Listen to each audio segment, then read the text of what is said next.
This is Grunt Squad, brought to you in the studio of Wiley Productions, with Sam Mann and Nate Westlake, bringing you all the spreads, picks, and player props. Welcome in to the Grunt Squad. Grunt Squad. Yep, that's us. Week 8, Episode 7. I'm your host, Sam Mann, and my co-host today, Blake Farver. Blake, how you doing? What's up? That's one way to start this thing off. We are. Let's go. We are. And boy, what a week to dive into. Oh man, a lot of this stuff. week. A lot of stuff. Well, let's talk about some things that caught our attention this week, as we always do. Yeah. And let's lead off with the Jacksonville Pitt game. Yes. Blake, talk to us about, Jacksonville kind of hit and miss. Trevor Lawrence looks great in some spots. In other spots, he doesn't. What else did you see? Yeah, so I think Jacksonville is on the up and up, but my concern is with the consistency of high-level play by Trevor Lawrence. I think they have all the weapons. Christian Kirk, Calvin Ridley, who in my opinion is the best route runner in the league. Travis Etienne, who is right there shoulder to shoulder with Christian McCaffrey this year for best running back in the league. Ooh. I mean, he's been absolutely phenomenal. And going into the year, all the fantasy experts are like, "Oh, be wary of, Travis Etienne because he might be splitting the time in the backfield, blah blah blah." I mean, he has been dynamic, scoring every which way, receiving, running. He's involved in blocking. He's one of the best, if not the best, running back in the league right now. Evan Ingram, super underrated, and he's one of the best tight ends in the league. I wouldn't put him up with Kittle and Kelsey, but the right on the shelf right below them. Or Andrews. Yeah, right. Those three are the top, three guys, and Hawkinson, probably those four guys, and then that next shelf down, you got Evan Ingram right there. Yeah. But Trevor Lawrence, man, he looks great in some spots. In most spots, he looks great. He can run the ball. A play breaks down, he'll get you 10, 15 yards, pick up a first down. But man, he makes some crucial mistakes in big spots. Third down when you're in field goal range, taking sacks to knock you out of field goal range, can't do it. Fumbling on third when you're driving and you're into enemy territory and you fumble, can't do it. He did that against Buffalo a few weeks ago. Throwing some untimely interceptions. But then he has those spots of greatness where it's like, man, he is very difficult to stop. So I want to see more consistent play out of Trevor Lawrence before I definitively say Jacksonville is one of the best teams in the league, because they're definitely up there in the AFC for sure. On the other side of the coin, I think that this exposed the Steelers a little bit to what their record is compared to what their team really is. They were 4-2 heading into this game. They didn't look like a 4-2 team. Their defense keeps them in games. Defense is pretty good, not elite, but pretty good, enough to keep them in these. Kept games. them in this game. Yeah, and a bunch of them this year. But their offense is just really, really bad. Just really bad. I think that Trubisky coming in, once Pickett got hurt, Right. This gave him a spark. And I think, Pickens only having the one target for a touchdown. Why aren't we getting Pickens the ball? Yeah, that's wild. It's they do enough on the ground. They do enough on the ground to where they can do some things. It'll be nice when Pat Freiermuth comes back off the IR. But Hayward still got involved. Warren and Harris from the backfield, they both were involved in the passing game. But to me, this was more about, like you said, the jump that Jacksonville needs to take to separate themselves from the pack. For sure. And they did what they needed to do, but this shouldn't have been as close as it was. Oh my goodness, the amount of turnovers and just poor decisions, mistakes made in enemy territory. Yeah, you can't do it. Like I said earlier, you can't do it if you're gonna be one of the best teams in the NFL this year, any year. You just can't, like, in the NFL, you cannot turn the ball over, especially when you're in position to put points on the board. So we're going to see. Jacksonville, that division's not tough, so we'll see going forward. Let's talk about the next set of game, or the next set of games. No, the next game that happened this last week. That really made some statements both ways. San Francisco 49ers, Cincinnati Bengals. Sam, talk to us about what you saw this week. I tell you what, this was a statement game, really, for both teams, and here's why. For Cincy, you started the season off 0-3, and then you come roaring back the way they have. And they look unintended. They look well. Yeah. Go Tigers. Go Bengals. Yeah. Yes. All the Tigers. Roar. Pretty sure that's not a thing, but anyway. We need a roar button. That's the closest thing we got. Where did that come from? I don't know. Can we edit that up? No, never mind. We'll keep it in there. We're good. Moving on. Burrow looked poised as he's done all season, and to me, that was the biggest thing that I saw from Cincinnati, is that no matter how the waves have been health-wise, they needed this bye week, and he came in, and they looked poised as ever. It was great to see Higgins involved. Boyd got a touchdown, and Mixon, what a bounce-back week for him. 16 for 87 and a touchdown, 3 catches as well. I think Purdy got exposed and finally has been officially exposed. And when you put Purdy in a position to beat you, I think teams are finding out that that's the way to beat San Francisco. Yeah, I think San Francisco, there's a couple of things that go towards what's going on offensively with them. I think that teams are starting to figure out if they can shut down the run game and make Brock Purdy shoulder the load, that you're basically saying, hey, you got to beat us, dude. You got to show that you can beat us, because you've been kind of a system quarterback in a way for the most part up to the last couple weeks. And these last couple weeks, people said, we're shutting down CMC's run game. You can have the pass game to CMC because he's still got to make the throws. And they should have done that earlier in the game instead of. You can say that. You can say that. But when push comes to shove, he's made some big mistakes and thrown the ball directly to the other team. And you can't do it. You just can't do it. And so I think that's what teams are starting to figure out, is make him shoulder the load. He's shown that he is kind of cracking under that pressure of shouldering the load, and I think that he's feeling that weight upon him at this point.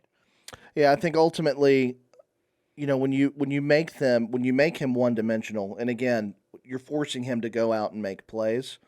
It hasn't been working. It's been a recipe for disaster, honestly. Right, and you said it earlier when we were prepping for the recording today. Brock Purdy was drafted where he was for a reason. Oh, no doubt. And yeah. I think that is starting to show itself now. Is it possible that he bounces back and he gets right? Yes, because we've seen him come up somewhat clutch in some really important games, like especially last year, going into the playoffs, even in the playoffs. But he just needs to respond. He needs to figure out a way to respond, or else San Francisco, it's going to be iffy going forward for them. Well, and this is a great comparison when you look at this offense and this quarterback situation to what we were talking about last week with the whole Tua situation. Surrounded by talent, surrounded by guys that can go out and make plays. But I think Purdy's so much more of a, quote, system guy than Tua is. Yep. And I think ultimately, we're starting to see that. But they've got enough going on. Their defense is still one of the best defenses in the league. And I think they're going to be fine. We'll see. Their defense has been a little suspect the last couple weeks now. Still think that they're great defensively. I'd like to see a little bit more from Bosa. They played some tough teams, though. The last 3 games. Yes, they have. They played the Browns, and the Vikings have been playing very well lately. And this week Cincinnati's on the up and up. They're starting to look like the Super Bowl contending team that they were, and so I think this is saying a lot about Cincinnati too going forward. And we're going to talk about their upcoming game here in a little bit. But yeah, to be determined. San Francisco's out of first place in their division now. Seahawks are up a half game on them, and the Seahawks are 5-2. So we're gonna see going forward. Yeah, it'll be fun to watch for sure. Well, another one that was great was the Tennessee Atlanta matchup. Tennessee coming out and Will Levis just, I mean, he looks so great. Blake, tell us about what else you saw in that one. Man, what a gritty, just like statement performance by him. Oh, you drafted me so high, and then you start Ryan Tannehill over me. Let me show you what I'm made of. This is my team now. Goes out there, commands the offense, gets his best player involved, balances out the offense. It just shows that Tennessee's offense can be balanced. And it's showing me flashes of a few years ago when A.J. Brown was with Tennessee and Tannehill was throwing the ball well, and they had a balanced attack, throwing the ball up to an elite receiver, but also opening up the run game for Derrick Henry. We've seen this. This is now a proven. This proves that point that Derrick Henry. Oh, he's lost a step. He doesn't look the same. Well, when there's no passing game, and you can stack 8 guys in the box, it's really hard to get the run game going. So now that they're able to do that, now we got to see.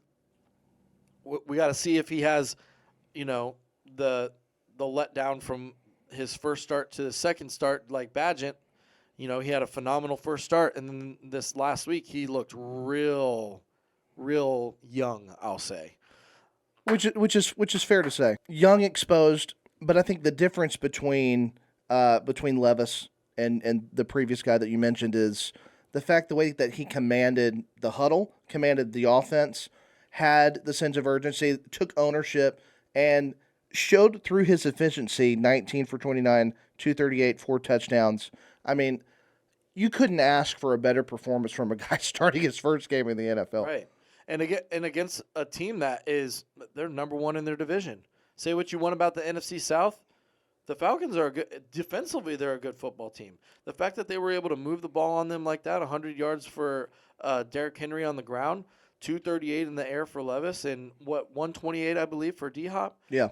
Receiving 3 touchdowns. Yeah, only 3. You move the ball like that on not an elite defense, but a very good Falcons defense. Top half. Oh, easily top half. You could, probably top third. Yeah, I would say top third for sure.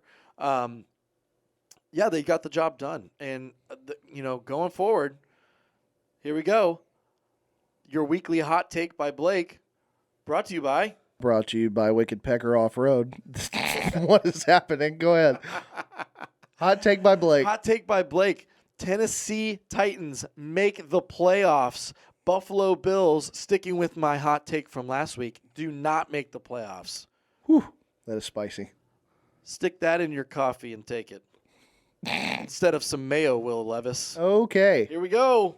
And on the flip side of that ball, because I definitely don't want that cup of coffee, what are we doing with Ritter at this point? I think Arthur Smith clearly has seen enough of him. Look, when Atlanta's always wanted to run the ball, and anytime the last couple of weeks they've given Ritter the opportunity to go out and try to make plays, fumbles it, throws it away. I mean, this guy, his turnover inefficiency is just like, ugh. He keeps, that's somebody that just cannot keep the ball in his offense's hands. Heineke seemed to give him a little spark, 12 for 21, 175 and a touchdown. Listen, Heineke is a winner. He's proven that in Washington. He took a mediocre Washington team to the playoffs last year and took the Bucs the year before that, took the Bucs to the wire. See, how you feel about Gardner Minshew is how I feel about Taylor Heineke. And they are comparable for the most part, I think. Unfortunately, I just don't think that Taylor Heineke is ever going to get a legit shot at being a full-time starter. He's just one of those guys. And the same with Gardner Minshew. I just don't think that he's going to get that shot other than injuries, filling in here and there. But this week is going to be telling for the Falcons. If they start Taylor Heineke, they are saying that they're moving on from Desmond Ritter, and that means that they will be drafting a quarterback coming up. And I think you may have to make that decision. I mean, I think I think it's still too early. I mean, the fact that they're still, leading this division, it's the softest division in the league. I think you play this out, still see what happens. I don't think you pull the plug yet. I mean, I'm not saying that you should hold on. I think they should make the change now, but I don't think Arthur Smith is going to pull that plug. Yeah, I think that if I had to choose between Desmond Ridder and Taylor Heineke, who gives me a better chance to win right now this season, I would pick Taylor Heineke. And that's what we're trying to win games. We're trying to not turn the ball over, which ultimately wins games. Your defense is good enough to keep you in the games. If you just don't turn the ball over, you have enough weapons to get the job done. They need to get Bijan more involved in the passing attack too, and he's got enough shiftiness and enough explosiveness and enough speed to just get the guy the ball. Yeah, get him the ball. Doesn't matter where he's at. Right. Yeah. So we're gonna see what Tennessee and Will Levis is made of. Thursday night primetime game at Pittsburgh. We're going to see what he's made of. Now, if he comes out and has a good game against them, okay, he might be legit. I would agree because I think Tomlin's going to be ready. Right, and then we'll see what decision Atlanta makes with their quarterbacks going forward. Let's talk about some games going into next week. Kansas City, Miami, in Frankfurt, Germany. Not the accent, but okay. No, that's definitely not German. It's European. It's something. So we're there. We're in the right continent. Are we, though? Because I don't even know if that was even... Anyway. All right, cool. So, man, this is the marquee matchup of the week for sure. And there's a lot of great matchups, but this has got to be the one that's highlighted most. 9:30 a.m. this Sunday. Sam, what say you about these two 6-2 top of the AFC teams? Man, I tell you what, I'm going to be glued to the TV on Sunday morning. This is, I tell you, when you look at this, bird's eye view, and you look at back-to-back losses from Kansas City, Mahomes being sick this last week, that's a whole different thing for a different deal. But it's typically you would take, Kansas City in this type situation when you're looking at back-to-back losses, them coming off, just not looking the same. I think, their defense is still playing well. Their offense has been extremely hit and miss, really a lot like Buffalo's offense at this point, very hit and miss. But I think Miami has shown the last couple of weeks that they've done enough on defense. I'm not saying that they're elite or that they're one of the top tier defense because they're not. They're bottom tier, but they're doing enough and they have enough on offense. They have enough weapons going, and Tua looks primed to come into this game and to make something happen. I know that they haven't beaten a winning team in so long. I think they come into Germany, they pull off the upset. I'm taking Miami in this game. What say you, sir? It's bold. I'm a bold man, sir. Yeah, I mean it's not that bold. This is an elite matchup. I think this is going to really show us what Miami's made of. Even if they don't win the game, it's going to show us. If they go in, because look what happened when they went and played Buffalo. They got blown out.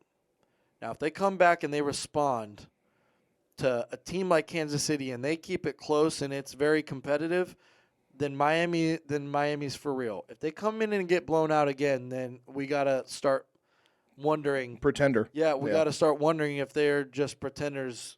But I think it's going to boil down to what happens on the defensive line for Kansas City, if they can get pressure on Tua, and if Tua can get the ball out of his hands fast enough.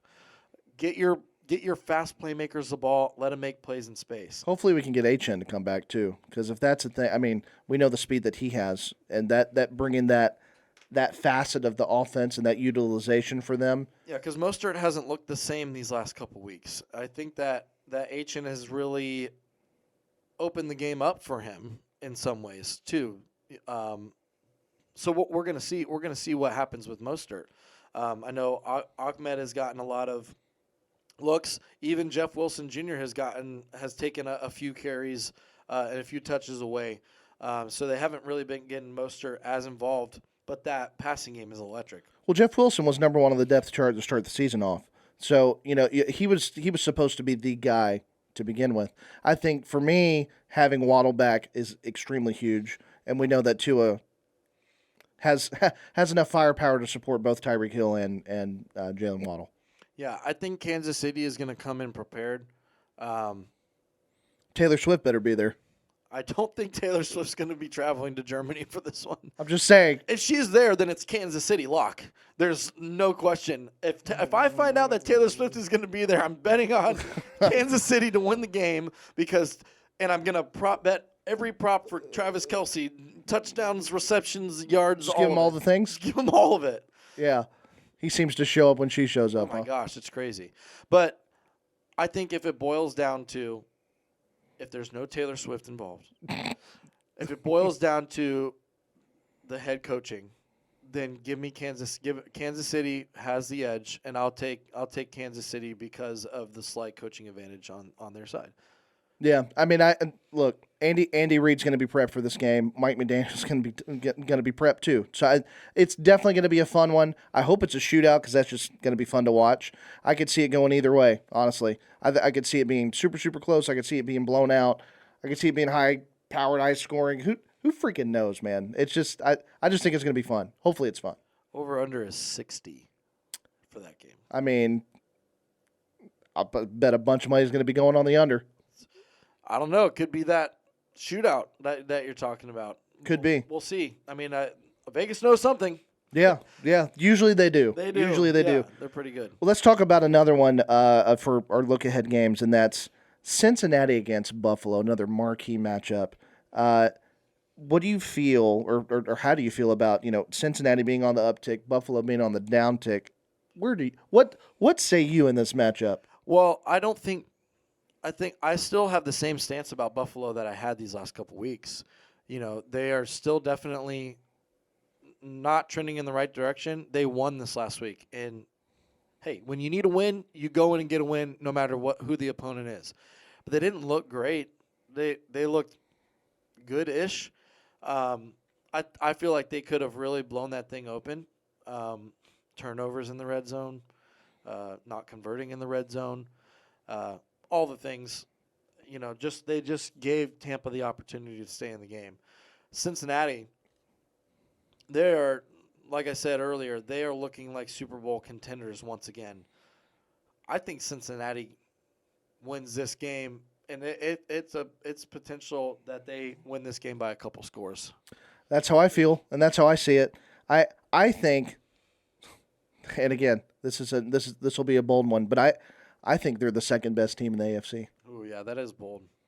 Because there's a few really good ones. There's some super good ones. So who's above them? I'll put Baltimore above them. So not Kansas City. Again, as of today, I don't. I think I think both sides of the ball, Cincy is the better team right now. That can definitely change. Yeah, sure. But I'm saying as of today, if you're telling me who am I going to put in the I'm taking Cincy over Kansas City in a Super Bowl matchup. So Kansas City right now is the fourth best team in the AFC is what you're saying. Because you're picking Miami to beat Kansas City. Story checks out. Yeah. And you got Baltimore and Cincinnati. I'm chock full of hot takes, so I'm all about it. Yeah. Okay. Yeah. I mean, and honestly, I'd probably put Baltimore number one. Yeah. That's what you said. Yeah. Baltimore 1, Cincinnati 2, and then Miami 3. Yeah. Yep, that's how I would do it. Wow. Yeah. Spicy. Okay. Must be the ginger in me or something. I don't know. Okay. I don't know. Okay, so here we go. Then where are we going? I know this is a slight, but where does Jacksonville fall?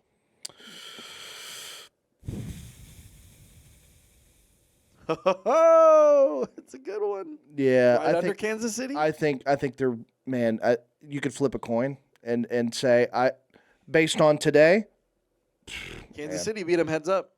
They did, but you and I both know Jacksonville looks more balanced.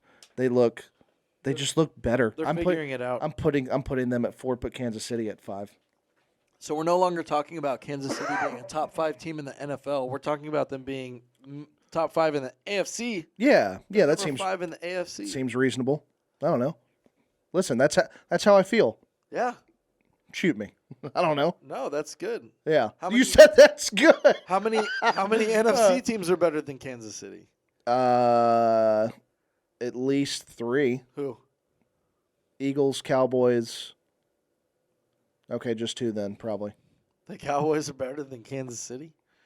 I don't know, man. I know it's tough. It's tough. I'm throwing something. You weren't prepared for that, but no, it's okay. I mean, this is good to talk about. I think. Yeah. Look, and we all know that Dallas isn't good under pressure, which we're going to talk about in a second. But it's, man, I just there's just something missing in Kansas City. Look, Patrick Mahomes always finds a way to get it done. And I think by the end of the season, we're going to look back on this and say that this is the most ridiculous thing I've ever said in my life. That being said, as of this moment and today, I'm sticking with what I said. okay. We know Philadelphia is better. Philadelphia, best team in the NFL right now? Yes. Okay. Yes. Yeah, so we can And agree they on still that. haven't played their best game. San Francisco, Kansas City, right now. Oh, jeez. Ooh, it's tough. I hate you, dude. It's What tough. What is going on? It's tough. I will take. I'm going to go with Kansas City in that spot, Okay. only because of the quarterback play, Yes. and just because I think Purdy's been exposed. Okay, I agree.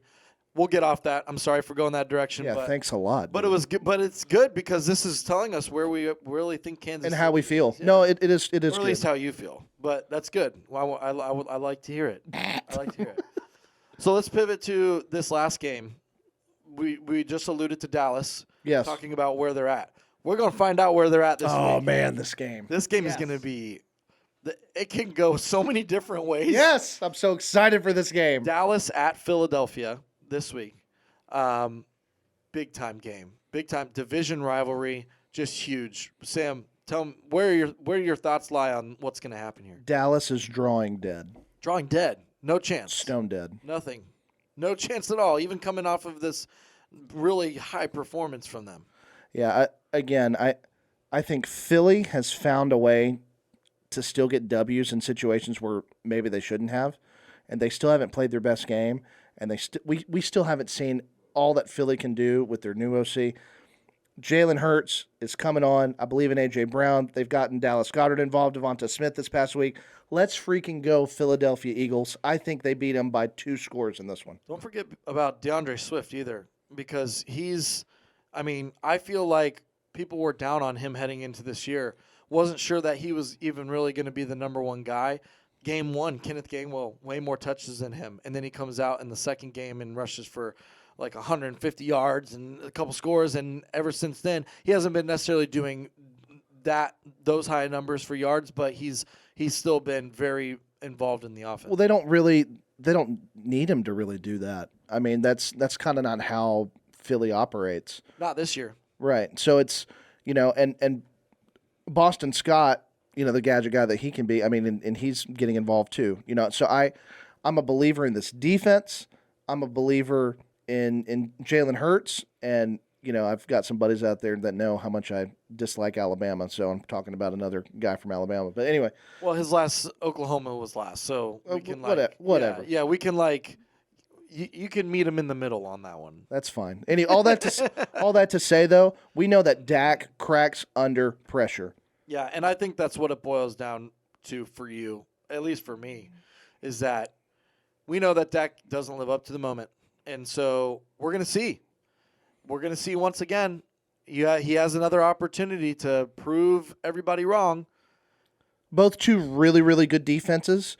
Both teams really control the ball and control time of possession. We both saw that. Both top 5 in that category. Yeah. So this is going to be extremely, extremely fun to watch. For sure.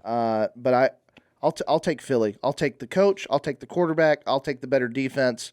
And I'll take the better weapons, too. So give me Philly in that one, sir. Nice. So why don't you tell us, as we close today out, our official pie bet, sir? Yeah, we're just going to call it the pie bet. That's the title? Yeah, why not? Have we? Okay. I need to write that down. The pie bet. The pie bet. Okay. We've been calling it that pretty much like every week, so let's just roll with it. Okay, the pie bet. All right, yes. so here's the structure going forward. We're going to both choose 3 games apiece, and they can be the same games. We're just going to choose them on our own. Okay. It's a point system. I get to do this all by myself? Yeah. Oh, I'm so Yeah, you don't get any help, unlike the help that you needed this last week from our fantasy matchup. Okay. The third game that we've played each other in 3 different fantasy leagues this week. I am 2-1 against Sam in fantasy. In your face. All right, I'm out of here.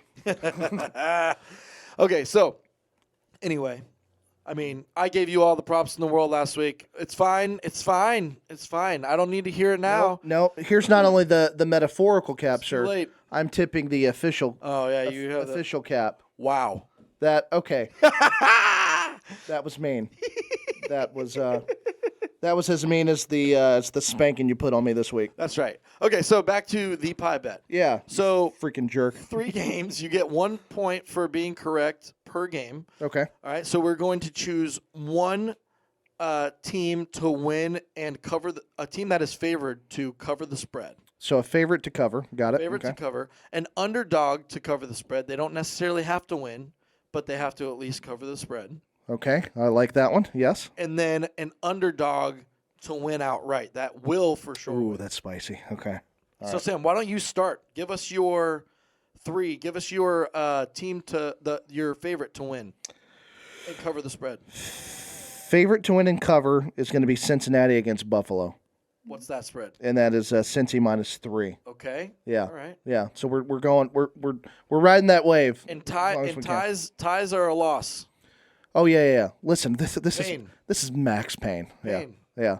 All right. So about it. Cincy to cover 3. Yep. For my underdog to at least cover, Yes. I'm taking Seattle against Baltimore, which is +5.5. I like that one. I do too. I didn't choose it, but I do like that That's one. why I picked it. Yeah. That's going to be a good one. Yes, And I then like it. your upset pick. I mean, ride the wave, babe. We're taking Miami. Miami to beat Kansas City. Okay. Yes. All right, Yes. so my what you got? favorite to win and cover, I'm going to go Philly to cover 3 against Dallas. To me, that's a slam dunk. They're at home, I love that. Yep. so cover 3 there. Philly cover 3 against Dallas. The Rams are an underdog against Green Bay, who Green Bay is terrible. Yeah. We need to be moving away from Jordan Love, I think. Oh, geez. Yeah, that's. I think we've seen enough, right? I mean, I think so. I think that they're in the sweepstakes for one of these top QBs in this upcoming draft. Anyway, but the Rams may be missing Stafford, so it's going to be like one of those iffy games. I think it's going to be ugly, low scoring, but give me the Rams to cover 3 against Green Bay. And then my upset pick of the week, Thursday night football, the Tennessee Fighting Will Levises. They're going to go into Pittsburgh, the Steel City, and they're going to take down That's a bold the statement. Pittsburgh Steelers. They're going to beat them. That'd be, well, I think that's what you said. Yeah, Pretty sure. they're going to win. Yeah. Hey. I think Will Levis goes in. He has a good game. He gets DeAndre Hopkins involved again. Derrick Henry rushes all over him. They score some tutties and get the win. Big time. I like it. On their way to the playoffs. So I predict I'm going to go 3-0 and that you're going to go 1-2. Okay, well, I feel like I'm going to go 3-0 and you're going to go 0-3. That's a great prediction. So on that note, thank you so much for joining us today on the Grunt Squad. If you haven't followed us, please do so. You can search Grunt Squad on Patreon for all of our picks and stuff each and every week. Thank you so much, as always, for coming in and supporting. Blake, until next time, sir. Yes. Have a good week, guys. Good luck. See you later.